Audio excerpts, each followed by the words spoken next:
today I'm going to teach you how to undo in Figma. Whether you've made a mistake in your design or simply want to revert a recent change, knowing how to undo actions efficiently is essential for maintaining your workflow and keeping your projects on track. Let's walk through the two straightforward methods you can use.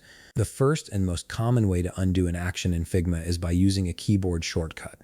Simply press Ctrl-Z on your keyboard, and Figma will instantly undo your last action.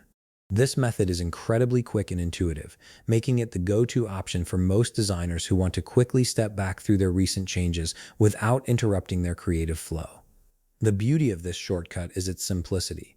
You can press it multiple times in succession to undo several actions in a row, allowing you to backtrack through your design history with ease.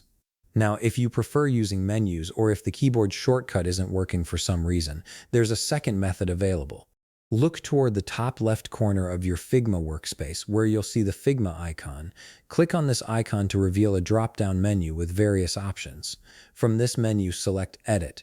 This will open up another set of options related to editing your design. Within this submenu, you'll find the Undo option. Go ahead and click on Undo, and just like with the keyboard shortcut, Figma will revert your most recent action.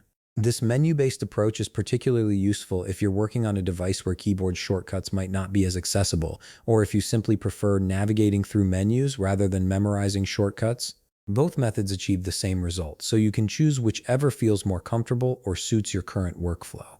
The keyboard shortcut is faster for rapid undoing, while the menu option gives you a visual confirmation of what you're doing and can be helpful when you're still getting familiar with Figma's interface. And that's it. You now know two reliable ways to undo actions in Figma, giving you the flexibility to work in the way that best suits your style. If you found this video helpful, please leave a like, subscribe, and see you in the next video.